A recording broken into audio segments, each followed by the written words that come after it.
말씀은 누가복음 제6장 39절에서 45절이 되겠습니다. 누가복음 제6장 39절에서 45절입니다.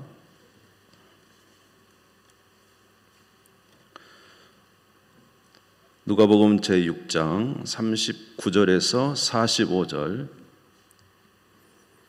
한 목소리로 봉독하겠습니다. 시작. 또 비유로 말씀하시되 맹인이 맹인을 인도할 수 있느냐? 둘이 다 구덩이에 빠지지 아니하겠느냐? 제자가 그 선생보다 높지 못하나 무릇 온전하게 된 자는 그 선생과 같으리라. 어찌하여 형제의 눈 속에 있는 티는 보고 내 눈 속에 있는 들보는 깨닫지 못하느냐? 너는 내 눈 속에 있는 들보를 보지 못하면서 어찌하여 형제에게 말하기를 형제여 나로 내 눈 속에 있는 티를 빼게 하라 할 수 있느냐? 외식하는 자여 먼저 내 눈 속에서 들보를 빼라. 그 후에야 내가 밝히 보고 형제의 눈 속에 있는 티를 빼리라. 못된 열매 맺는 좋은 나무가 없고 또 좋은 열매 맺는 못된 나무가 없느니라. 나무는 각각 그 열매로 아나니 가시나무에서 무화과를 또는 찔레에서 포도를 따지 못하느니라. 선한 사람은 마음에 쌓은 선에서 선을 내고 악한 자는 그 쌓은 악에서 악을 내나니 이는 마음에 가득한 것을 입으로 말함이니라. 아멘. 오늘 나오신 여러분 진심으로 하나님의 은혜가 충만하시기를 바랍니다. 오늘 누가복음 제6장은 마태복음에서는 사실 5장, 6장, 7장에 이르는 산상수훈과 같은 내용의 말씀이 되겠습니다. 특별히 오늘 말씀은 내 눈 속에서 들보를 빼라, 이런 말씀을 중심으로 함께 말씀을 나누도록 하겠습니다. 오늘 말씀에 보면은 제42절에 보면은 예수님께서는 우리에게 내 눈 속에 있는 들보를 먼저 꺼내라, 이렇게 말씀하고 있습니다. 한번 따라서 해볼까요? 내 눈 속에 있는 들보를 먼저 꺼내라. 예수님께서 이 말씀을 하신 이유는 무엇일까요? 또 이 말씀의 의미는 무엇이겠습니까? 내 눈 속에 있는 들보를 먼저 꺼내라. 여러분 들보는 아시지만 그 집의 석가래에 큰 들보를 말하는 거 아니겠습니까? 우리 눈 속에 이런 들보가 있다는 것이죠. 그 들보를 먼저 꺼내라는 것입니다. 이것은 우리가 예수를 믿음으로 구원을 받았어도 아직 우리들 안에는 죄성이 가득 들어있다는 것입니다. 이 말씀은 지금 제자들에게 해주시는 말씀이거든요. 그러니까 우리가 예수님을 믿었어도, 믿고 구원을 받았어도 우리 안에는 여전히 죄의 본성이 그대로 남아있다는 거예요. 그래서 우리 안에 있는 죄의 본성을 꺼내라는 것입니다. 그것을 자꾸 드러내라는 것이죠. 빼내라는 것이죠. 그래서 에베소서 4장 21절 24절에도 이제 옛사람을 벗어버리라, 이런 말씀이 있어요. 에베소서 4장 21절 24절에 보면 제가 읽어드리겠습니다. 진리가 예수 안에 있는 것 같이 너희가 참으로 그에게서 듣고 또한 그 안에서 가르침을 받았을진데 너희는 유혹의 욕심을 따라 썩어져가는 구습을 따르는 옛사람을 벗어버리고 오직 너희 심령이 새롭게 되어 하나님을 따라 의와 진리의 거룩함으로 지으심을 받은 새 사람을 입으라. 너희는 유혹의 욕심을 따라 썩어져가는 구습을 따르는 옛사람을 벗어버리라. 우리 옛사람을 계속 벗어버리라는 거죠. 왜냐하면 그리스도 안에서 새로운 자가 되었기 때문에 옛사람을 벗어버리라는 것입니다.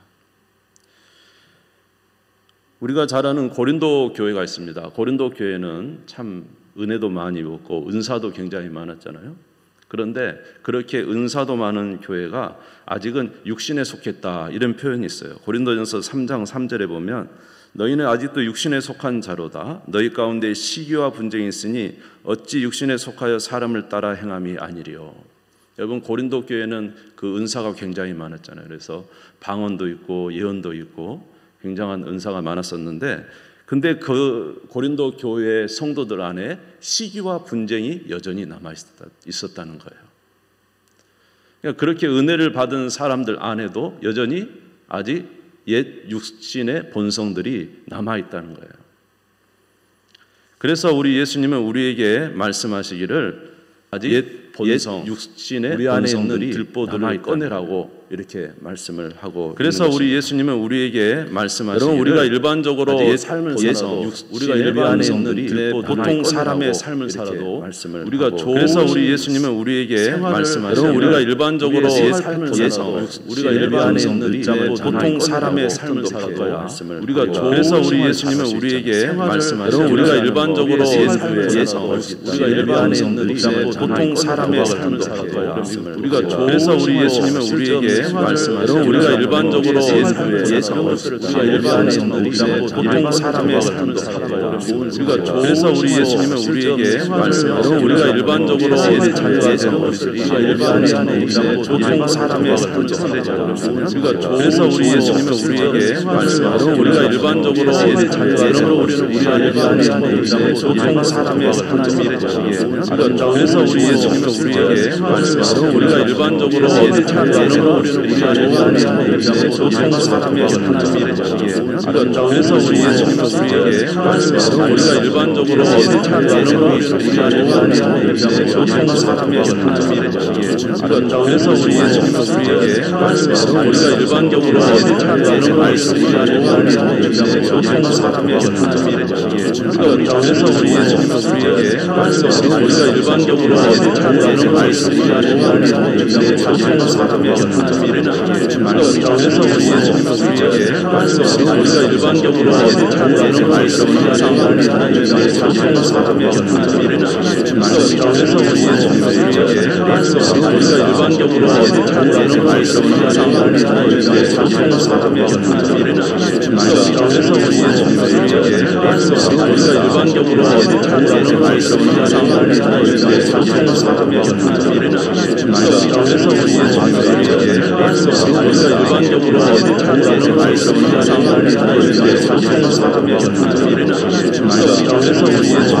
우리에게 말씀하시기를, 우리가 일반적으로 그래서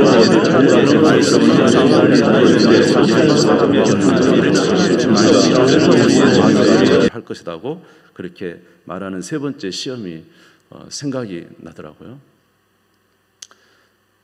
이제 마귀가 원하는 것은 성전에서 뛰어내리는 거죠. 그러면 이 천사가 받아주면은 많은 사람들에게 또 칭송도 받고 하나님의 아들이라 또 이렇게 칭송받을 수 있으니까 한번 해보라 하는 거였지만은, 그러나 그보다 더 중요한 게 뭐가 있었습니까? 하나님이 과연 그것을 원하는가? 하나님이 성전 꼭대기에 올라가는 걸 원하는가? 또 성전에 뛰어내는 것을 하나님이 원하는가라는 것이었습니다. 사실 거기에는 이 세상의 자랑이 숨어 있는 거죠. 뛰어내림으로 자기 자신을 드러낼 수가 있기 때문에 그런 것이죠.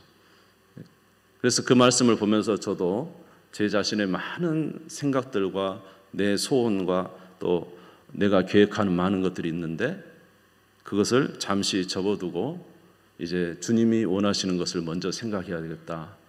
제 목회의 방향에도 좀 주님께서 원하는 것으로 먼저 시작을 해야 되겠다. 이런 생각을 했다고 말씀을 드렸습니다.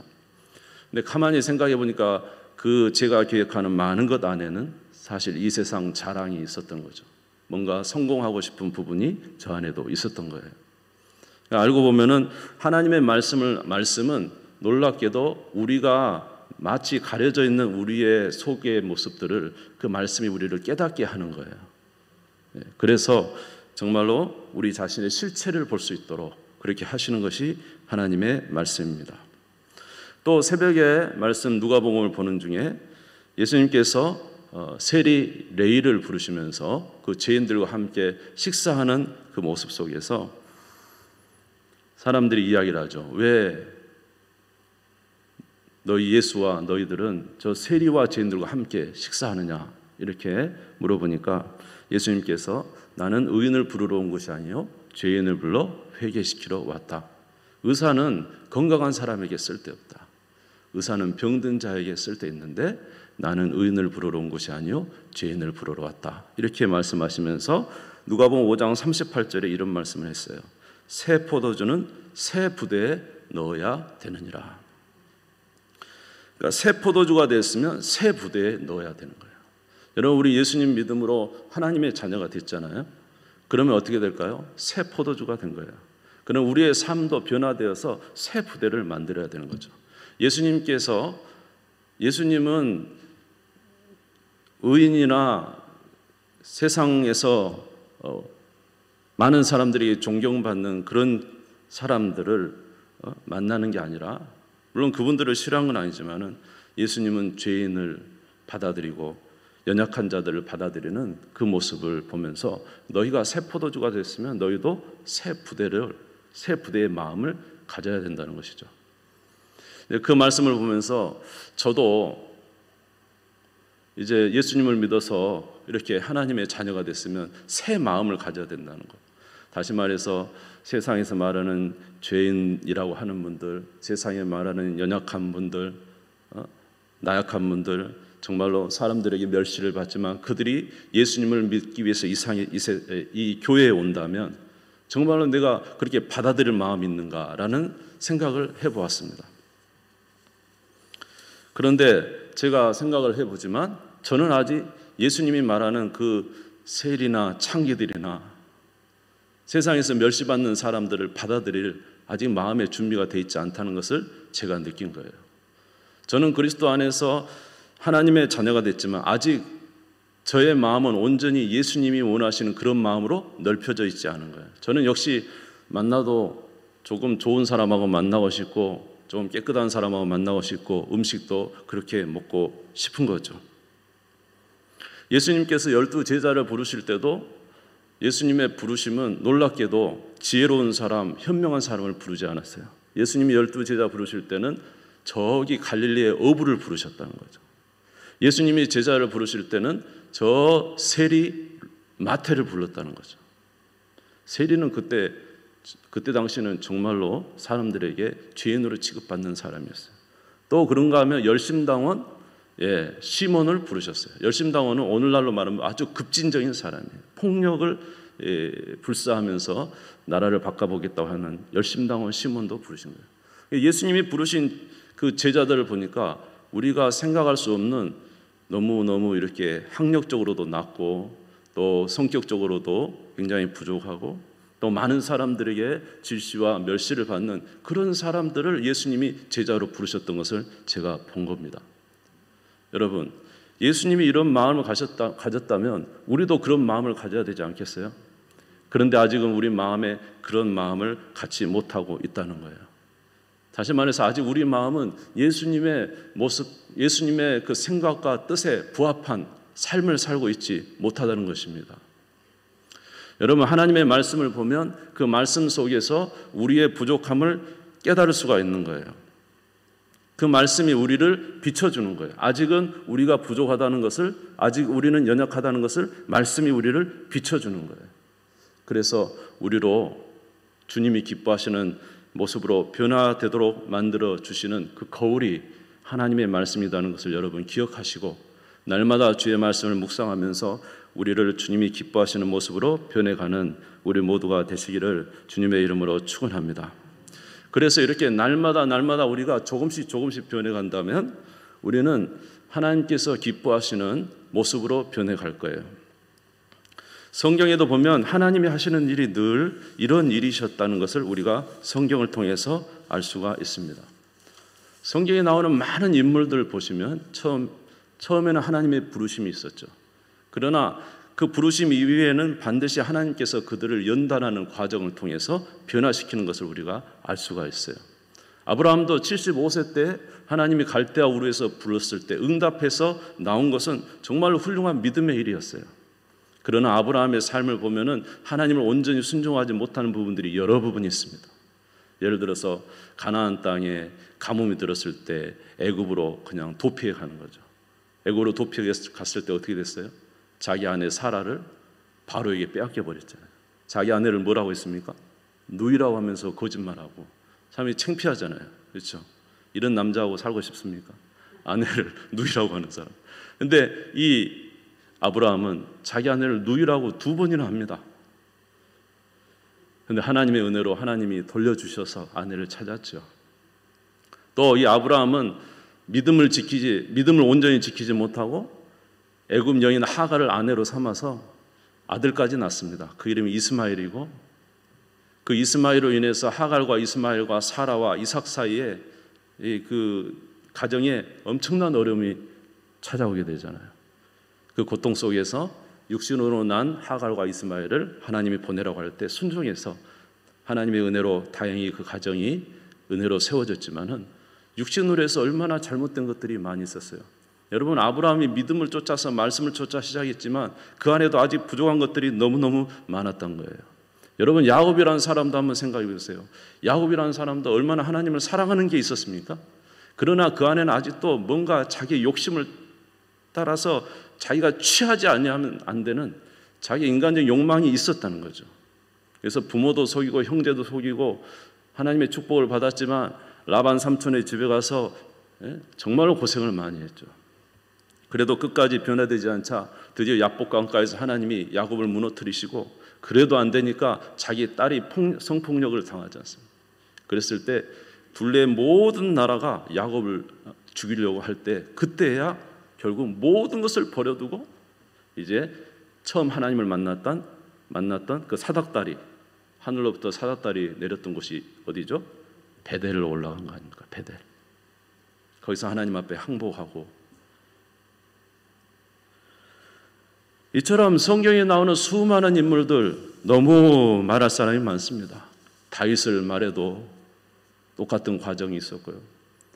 이스라엘 백성들이 애굽에서 탈출해 홍해를 건너 가나안 땅에 갈 때까지도 얼마나 많은 연단들이 필요했습니까?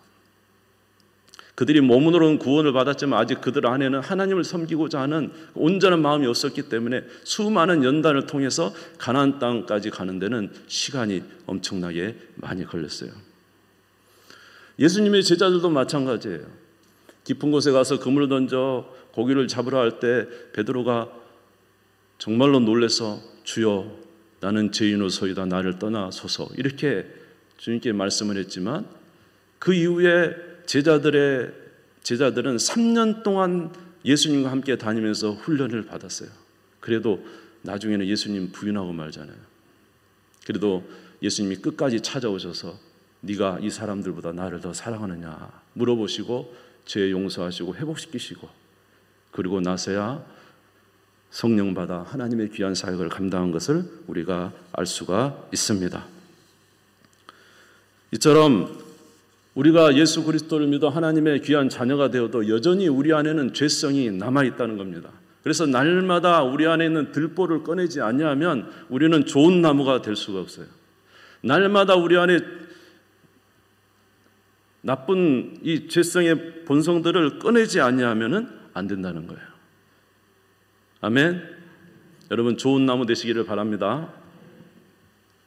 그래서 이렇게 날마다 우리 안에 나쁜 것들을, 이 들보들을 꺼내게 되고 이 죄의 습관들을 꺼내게 되면은 우리에게 좋은 나무가 되어서 좋은 것들이 나온다는 거예요. 누가복음 6장 44절 45절을 한번 같이 읽겠습니다. 누가복음 6장 44절 45절입니다. 같이 읽겠습니다. 시작.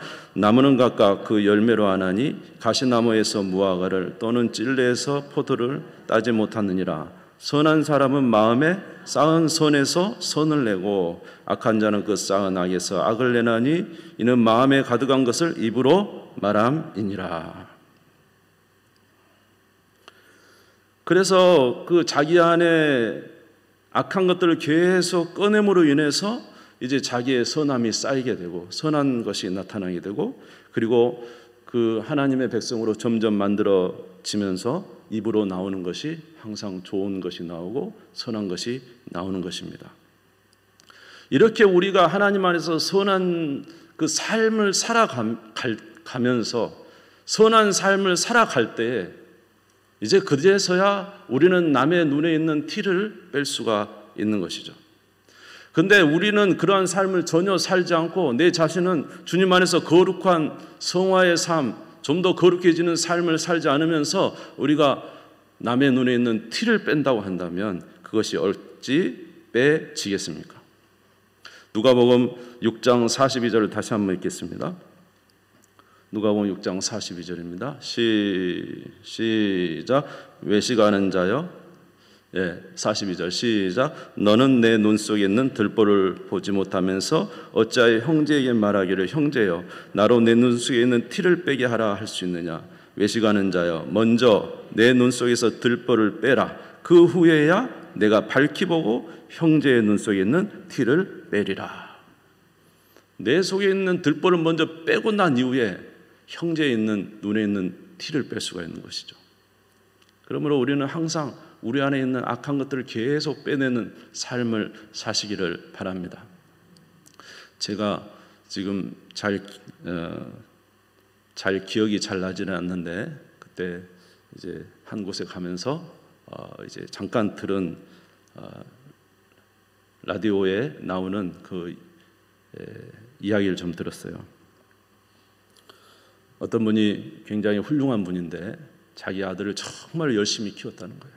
정말로 하나밖에 없는 아들을 정말로 열심히 키워서 그 아들이 좋은 대학에 가게 되고 이제 얼마 있지 않으면은 그 대학을 졸업해서 정말로 좋은 직장에 가게 되고 그래서 이제 가정에 정말로 기쁨이 될 순간이 온 것이죠. 그런데 그만 그 아들이 사고로 죽은 거예요. 사고로 죽으니까 이 어머니가 완전히 인생에 실망이 와버리고 어디에 기댈 수 있는 힘이 전혀 없는 거예요.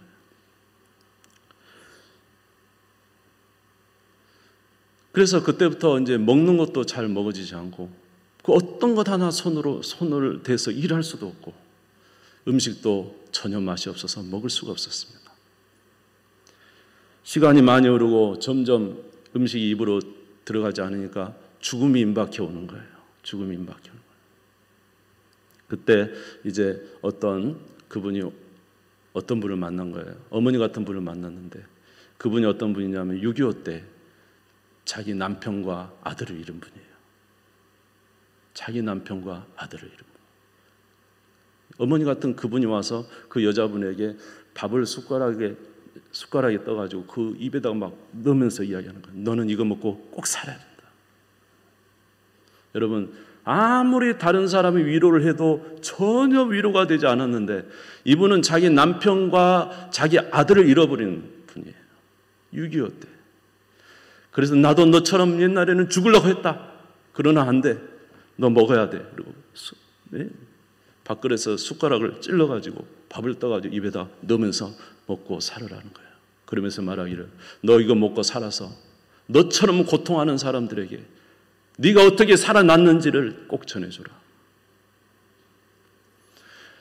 이 말을 들은 이 여자분이 그 다른 사람의 소리는 전혀 위로가 돼서 응답할 수 없었는데 이분이 남편 잃고 아들을 잃은 이분이 이렇게 하니까요. 그 말은 들리는 거예요.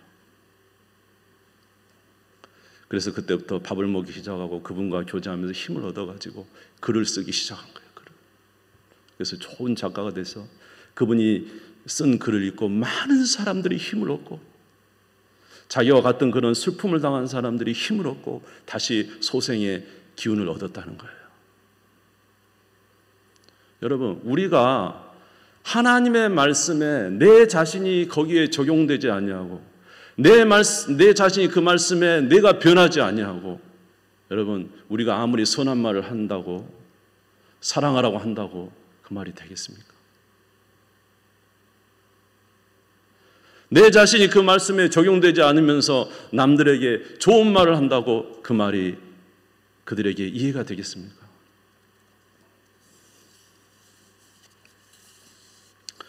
사랑하는 성도 여러분, 먼저 우리 자신이 하나님의 말씀에 적용이 되고 먼저 내 자신이 그 말씀에 희생이 되고 내가 그 말씀에 살아보았더니 내가 그 말씀대로 살아보았더니 이런 일이 일어나더라 하면서 그들에게 말씀을 전할 때 그 말씀이 힘이 있게 되는 줄로 믿습니다.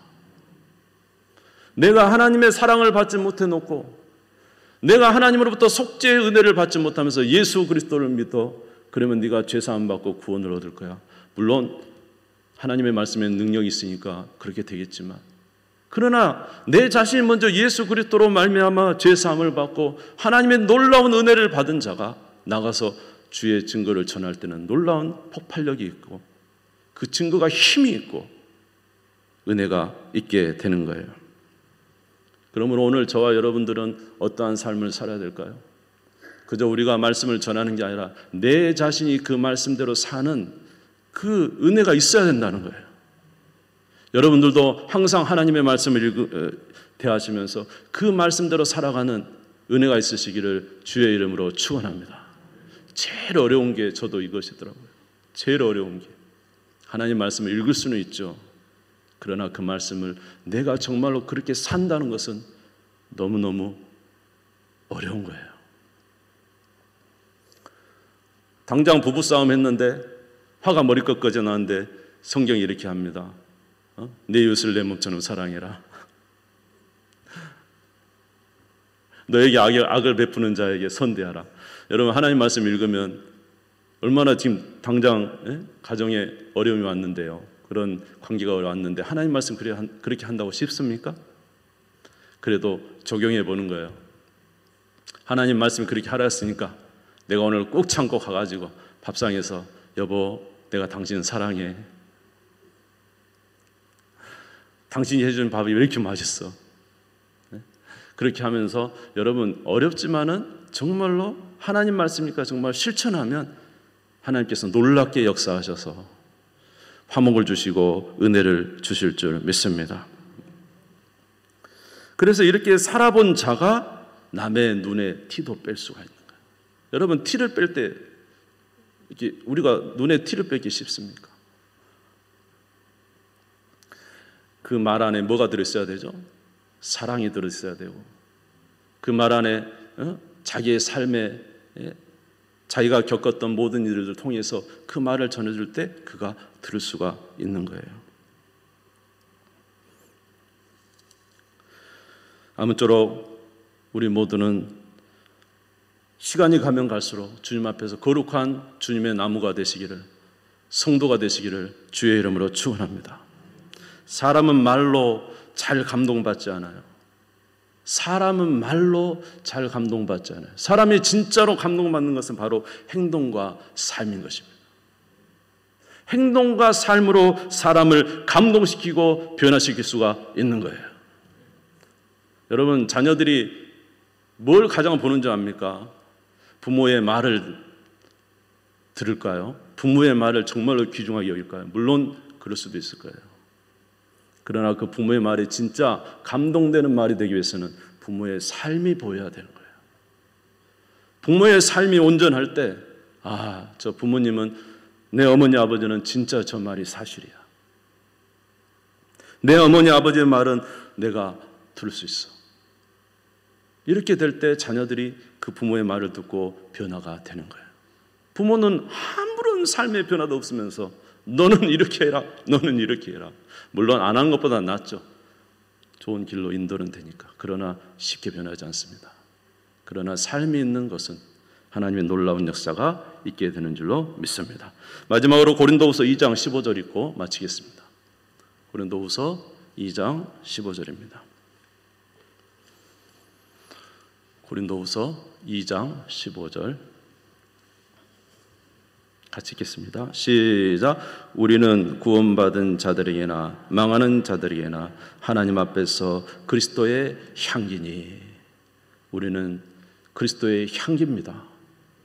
향기를 풍기는 우리 모두가 되시기를 주의 이름으로 축원합니다. 기도하겠습니다.